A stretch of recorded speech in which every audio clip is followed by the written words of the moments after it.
मन में जिज्ञासा हुई कि मैं किसी भी तरह से आप लोगों के चैनल से, आप लोगों के इस मीटिंग में किसी दिन मैं एक ड्रीम के तौर पे मैं सोचता था कि एक बार मैं जुड़ूँ। क्योंकि जितना मुझे सुनने में आया, गोयल सर जिस तरह से क्लास लेते हैं वो बहुत ही एक्साइटिंग भी है और आप लोग बहुत ही अच्छे से रिस्पॉन्ड भी करते हैं। जितना अच्छे से आप लोग पढ़ाई कर रहे हैं वो बहुत ही काबिले तारीफ है। जितना मैं ऑनलाइन पढ़ाई के बारे में मैं जानता हूँ, इस टाइम पर अधिकतर बच्चे ऑनलाइन पढ़ाई तो कर रहे हैं, लेकिन वो उतना इफेक्टिवली नहीं कर रहे। कई जगह पे मैंने ऐसा देखा है कि जहाँ पर 50% ही स्ट्रेंथ रहती है पढ़ाई के टाइम पे, बच्चे बस लाइव रहते हैं और पढ़ते कुछ नहीं है।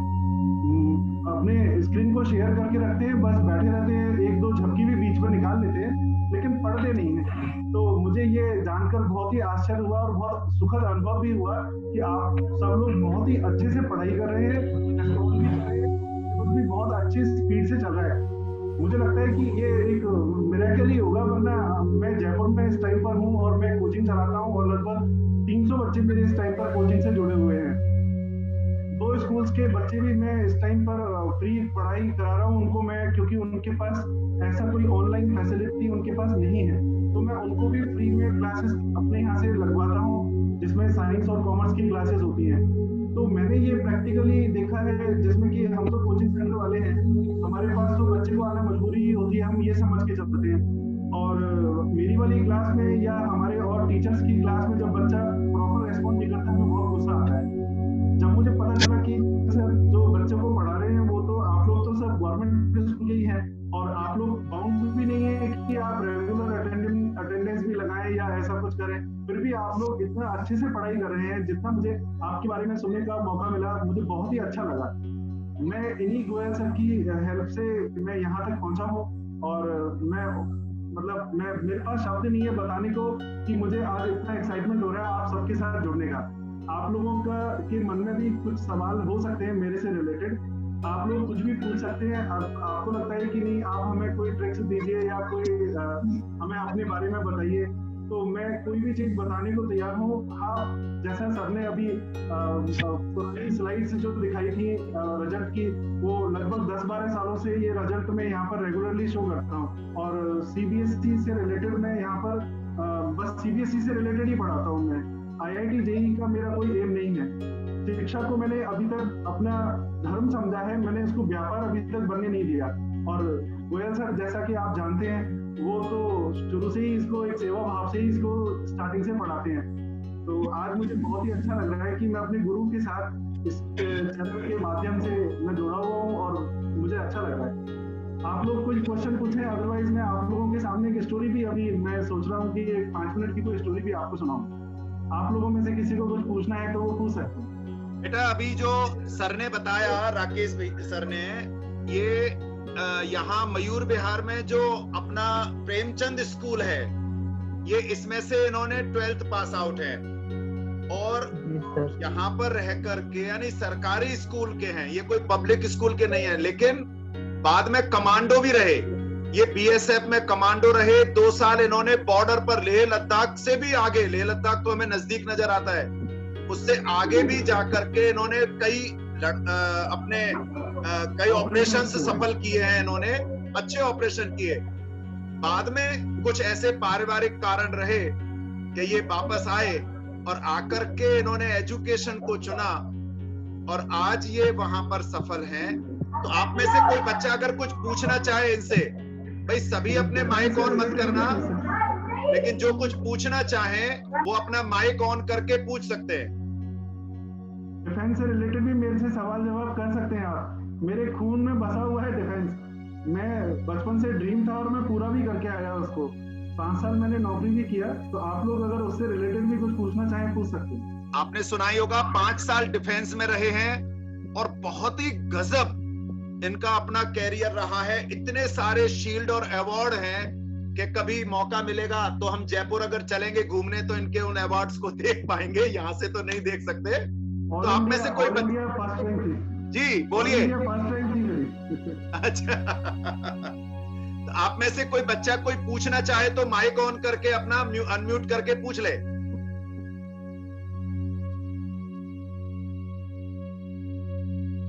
हेलो, आवाज आ रही है सबके पास? हेलो।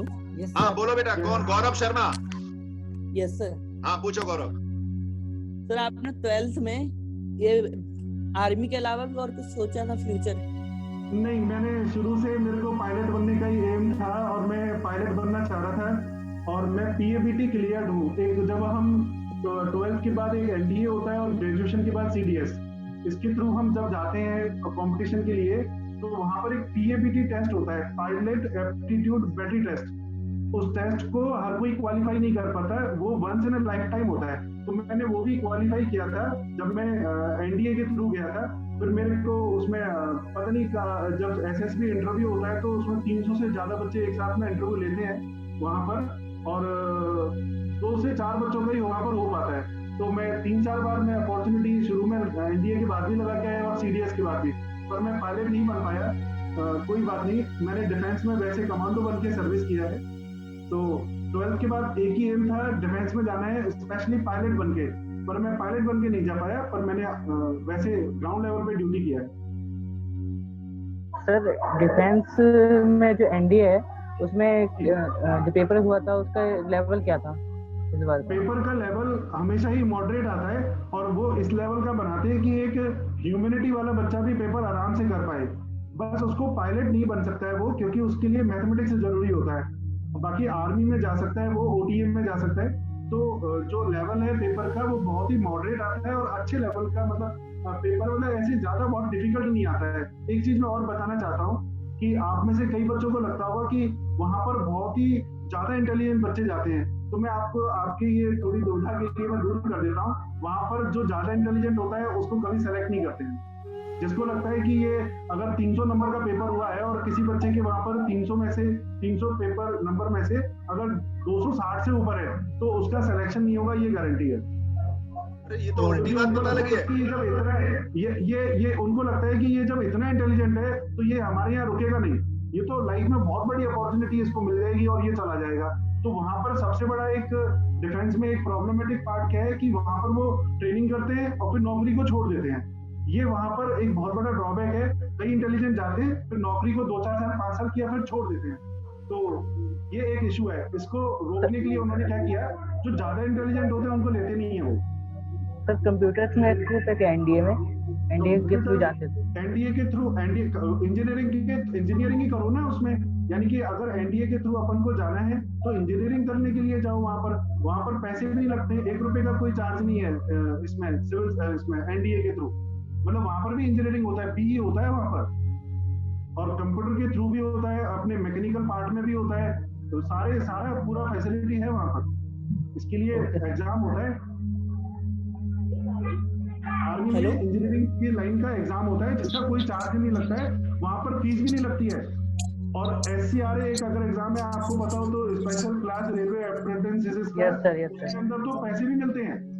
मतलब वहां पर अगर आपका हो गया, अगर बाई चांस इंजीनियरिंग के लिए हो गया तो वहाँ पैसे भी मिलते हैं, रहने खाने पीने के पैसे भी मिलते हैं। एससीआरए सर तो रेलवे से कनेक्टेड है ना? ये एससीआरए रेलवे से है। मैं ये कह रहा था कि एनडीए में भी इंजीनियरिंग फ्री है और रेलवे में तो पैसे भी मिलते हैं। एनडीए में स्टार्टिंग में पैसे नहीं मिलेंगे, लेकिन आफ्टर 2-3 इयर्स के बाद फिर वहां पर जेब खर्ची मिलनी चालू हो जाएगी और 4 साल के बाद तो नौकरी तो है ही वहां पर। Thank you sir. तो राकेश जी आप कोई कहानी सुनाने की बात कर रहे थे? हाँ, मैं एक कहानी इन बच्चों को सुनाना चाहता हूँ। जैसे आप लोगों ने सबने एक छोटी सी कहानी सुनी है। मैं ये जी अभी आकाश जी बोलो, आकाश यादव बोलो बेटे। आकाश कुछ पूछना चाह रहे थे? सर आपने एनडीए पेपर क्लियर करने के लिए कौन सी पढ़ी? कोई सी बुक नहीं, सिंपल अपनी एनसीईआरटी की दुनिया की सबसे बेहतरीन बुक है। इनको अच्छे से कर लो, 2 बार कर लो, 4 बार कर लो, इससे बढ़िया दुनिया में कोई बुक नहीं। हम कोचिंग पे पढ़ाते हैं और हमने एनसीईआरटी के ही ना नोट्स बना रखे हैं बहुत सारे। बच्चों को हम ये बताते नहीं है। देखो आप लोग तो सब मेरे वाले स्कूल से ही हो, तो मुझे लगता है कि आप लोगों का बैकग्राउंड वैसा ही होगा जैसा मेरा बैकग्राउंड था। मैं कोई बहुत बड़े ऐसे किसी फैमिली से नहीं था, तो मुझे लगता है कि जो एनसीईआरटी है वो सबसे बेहतरीन बुक है। हमने कोचिंग पे पढ़ाते हैं, हम बच्चों को बताते नहीं है, पर हम एनसीईआरटी के नोट्स बना के पढ़ाते हैं उनको। एनसीईआरटी में से क्रक्स निकाल के बताते हैं। और एनसीईआरटी में एक एग्जाम्पलर बुक आती है जो मेरे को लगता है कि उससे बेहतरीन दूसरी कोई बुक है ही नहीं। अगर कोई टीचर किसी कोचिंग में पढ़ाता है तो उससे एग्जाम्पलर के क्वेश्चन पूछ लो, हो सकता है उससे एग्जाम्पलर के क्वेश्चन ही ना हो। तो एनसीईआरटी की 2 बुक्स हैं, एक एनसीईआरटी जो आपकी रेगुलर लगी हुई है और इसी के एग्जाम्पलर है, उसको अगर आप ले लो तो बस, इससे ज्यादा जरूरत ही नहीं, किसी भी बुक की जरूरत नहीं जी। तो वो कहानी राकेश जी प्लीज। एक बार जैसे अभी आप लोगों ने सबने ऐसा सुना है कि एक कछुआ और खरगोश होते हैं, और उससे रिलेटेड कहानी आप सबने बचपन से सुनी है, और 1000 टाइम आपके टीचर्स ने और आपके फ्रेंड्स ने, पेरेंट्स ने खूब सुनाई है, बचपन से लेके ये रटा दी गई है हमें। लेकिन उसका एक ही पहलू आप लोगों को बताया गया है। मैं कोशिश करता हूँ कि आपको उसके दूसरा पहलू बताऊं। एक बार एक जंगल के अंदर एक खरगोश होता है और एक शेर होता है। दोनों में, खरगोश होता है और कछुआ होता है, सॉरी, और दोनों में घनिष्ठ मित्रता होती है। कछुआ और खरगोश मित्र तो होते हैं, लेकिन खरगोश इस बात से परेशान होता है कि कछुए की चाल धीमी है। वो ये चाहता है कि मेरा दोस्त मेरी तरह से दौड़े। अब नेचुरली वो कैसे दौड़ पाएगा, क्योंकि वो कछुआ है, वो अपने, उसके छोटे पैर हैं, उसकी काबिलियत अलग है। लेकिन फिर भी खरगोश ये सोचता है कि इसकी किसी तरह से इसकी स्पीड बढ़ाई जाए। वो अपना पूरा इसमें जोर लगाता है कि भाई मेरी स्पीड, अगर मेरी वजह से अगर कछुए की स्पीड बढ़ जाती है तो कछुए का भी भला हो जाएगा और मेरे दोस्त के लिए मेरा ये एक तरह से सेक्रीफाइस ही होगा।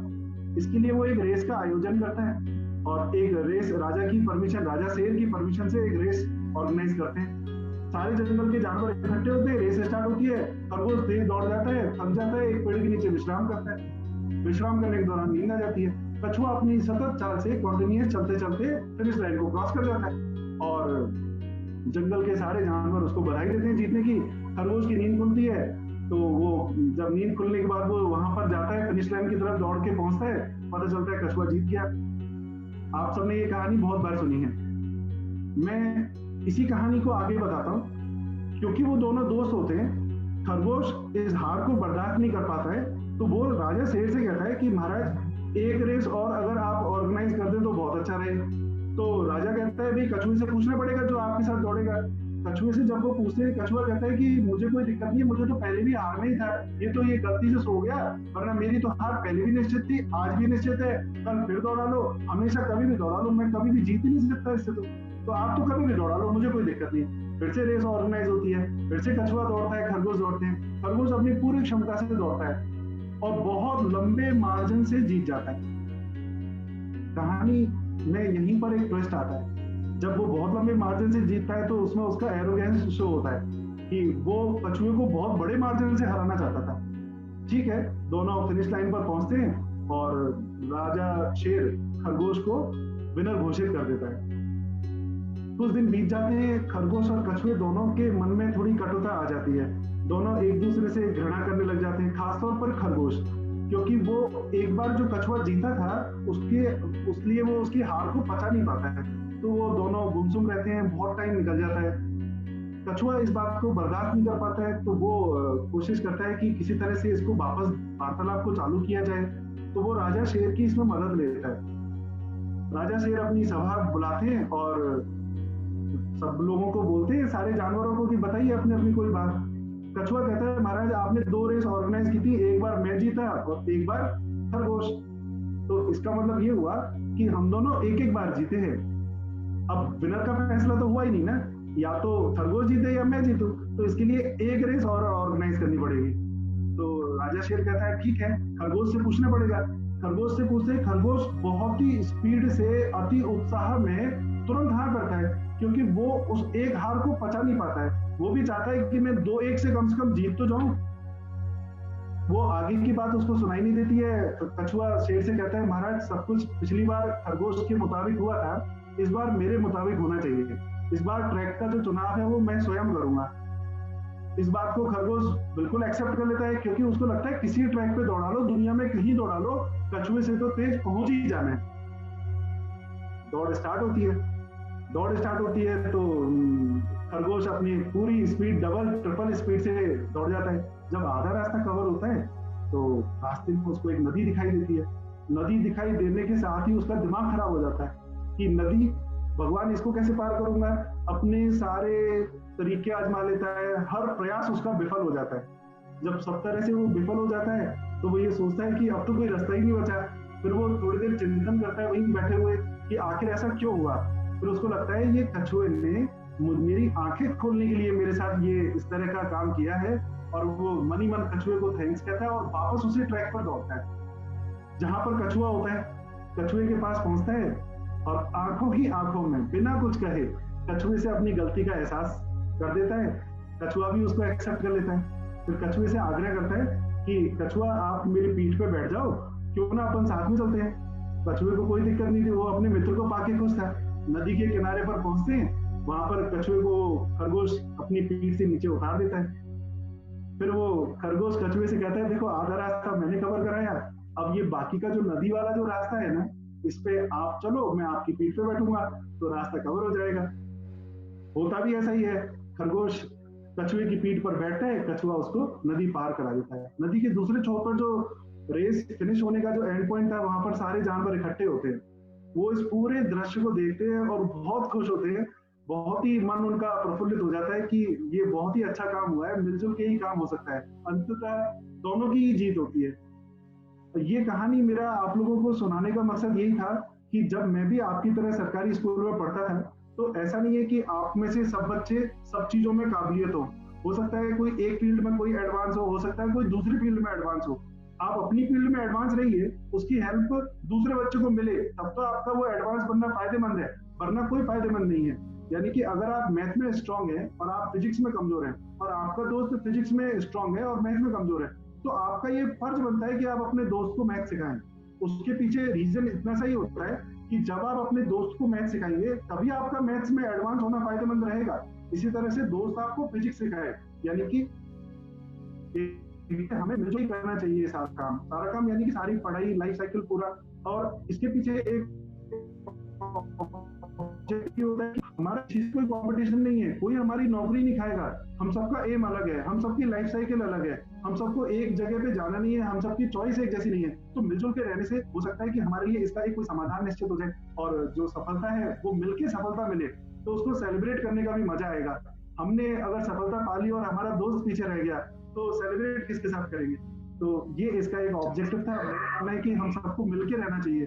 हम हमारे टाइम पे जब मैं 91 से 93 तक मैं उसी स्कूल में था, तो हमारा दोस्तों का बॉन्ड बहुत ही अच्छा था, जो अब तक है। करीबन 6 से 7 दोस्त आज भी मेरे टच में हैं और हम 2-5 दिन में अभी भी बात करते रहते हैं। तो मुझे लगता है कि आप ये जो साथ वाला है, कम्युनिटी वाला पार्ट है, सहयोग वाला पार्ट है, वो जरूर होना चाहिए। और जो आपने एक सेइंग भी सुना है कि 1+1 मिलके 11 होते हैं, उसका भी रीजन यही है कि 1 और 1 मिल जाएंगे तो 11 भी होते हैं वो। तो this is all for my side. Thank you Goyal sir, you want to say something? हाँ बच्चों, किसी को कुछ पूछना है क्या? क्योंकि आज का जो पूरा सेशन था वो आपके और राकेश जी के बीच के लिए था, और सच में जो एक कहानी सुनाई, ये शायद इन स्कूल के बच्चों में ये भावना आ जाती है। पब्लिक स्कूल या उसके लिए ये फैसिलिटी, उसके लिए ये फैसिलिटी, कुछ नहीं होता। मेरे में अपनी काबिलियत है, उसमें अपनी काबिलियत है, और जब मिलजुल करके हम साथ पढ़ते हैं, एक दूसरे की हेल्प करते हुए करते हैं, तो फिर बहुत फायदा होता है, इसमें कोई शक नहीं है। तो मुझे तो बहुत मजा आया। आप सबको कैसा लगा? जरा एक बार लाइव का हाथ दिखाओ तो दो। आपको कैसा लगा राकेश जी का साथ? और आप में से कोई और? Very good, very good. अब आप में से कोई और अगर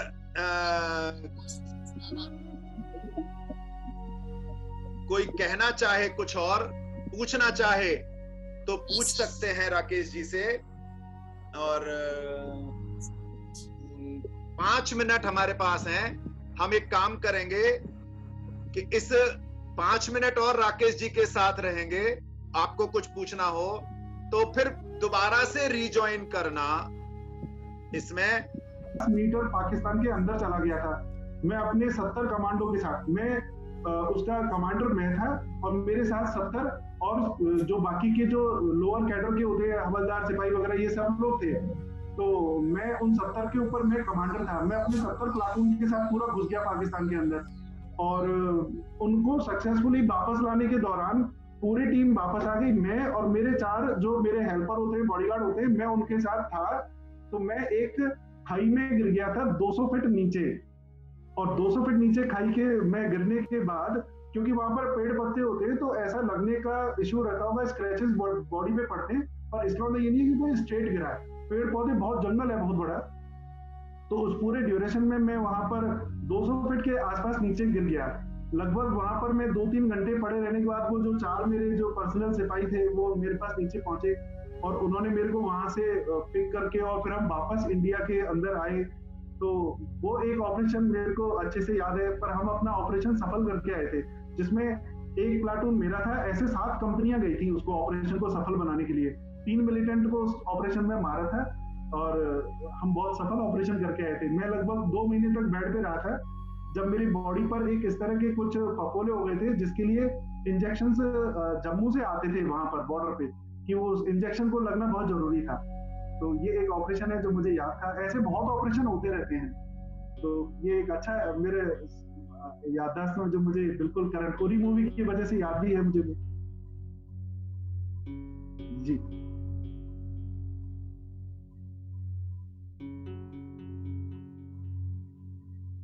और किसी को कुछ बात करनी है तो वो कर ले प्लीज।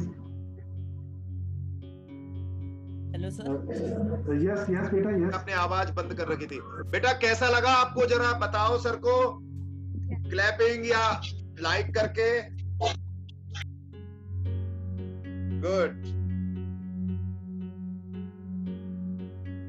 सर डिफेंस में कॉमर्स बेस पे भी कुछ हो सकता है? अरे कॉमर्स क्या, आर्ट बेस पे भी हो सकता है। जुनून होना चाहिए, उनको लगना चाहिए कि इंसान के अंदर दम है, ये बिल्कुल मार के ही आएगा। उनको बिल्कुल देशभक्ति वाला इंसान चाहिए। उनको बस एक बार पता चल जाए ना, इसके अंदर खून में इसके देशभक्ति है, ह्यूमैनिटी हो, वो उसको भी ले लेते हैं। उनको बस वही चीज चाहिए। कॉमर्स की तो कोई बात ही नहीं है, ह्यूमैनिटी वाला भी जा सकता है। बात इसकी आती है ना एग्जाम्स की, तो वहां पर एग्जाम वाला बिल्कुल जाता है। एग्जाम को आप इतना बहुत मतलब ऐसे लोग बहुत नॉमिनल एग्जाम। मैं ये कह रहा था कि एसएसबी जो इंटरव्यू होता है, उस एसएसबी इंटरव्यू के दौरान लगभग 300 बच्चे होते हैं, उसमें से 3 से 4 बच्चों का लेते हैं, और वो 300 बच्चे 5 दिन के लिए वहां पर रहते हैं। इस तरह से पूरी साल चलता रहता है। यानी कि रिटन पार करना दुनिया का सबसे आसान काम है। तो रिटन के लिए टेंशन मत करो, एसएसबी के लिए टेंशन होती है कि इंटरव्यू में क्या होगा। रिटन बहुत आराम से पार हो जाएगा, तो रिटन का ऐसा कोई दिक्कत नहीं है। जी जी सर। बहुत धन्यवाद राकेश जी। और एक बार फिर से सभी लाइक दबाएं। और हमारा सचिन आ चुका है, एक्सपर्ट। सचिन, मेरी आवाज आ रही है? सचिन, सचिन जरा फोटो लो भाई सबकी एक साथ, और सब अपना चेहरा दिखा दो भाई। अच्छा सचिन बाहर है, अभी सचिन बाहर है। सभी अपना जरा कैमरा ऑन करो। गुड। सभी करो, जो कर सकते हैं वो अपना कैमरा ऑन करो। और सचिन, अच्छा मेरा भी तो कैमरा ऑन करूं मैं? हाँ, तो सभी, सचिन जरा सबका एक बढ़िया सा फोटो ले लो और फिर ग्रुप पर डालना इन सबका फोटो। देखो सभी एक बार ढंग से हाथ हिलाते हुए, वेरी गुड, स्माइली, सभी के चेहरे पर स्माइल। गुड, वेरी गुड, बहुत बढ़िया। ठीक है सर, बहुत बहुत धन्यवाद आपका। आपने हमारे बच्चों को मार्गदर्शन दिया, हमें मोटिवेशन दिया। बच्चों ठीक लगा? अब सर को धन्यवाद देते हैं और आप लोग इसको रिजॉइन करना है ना?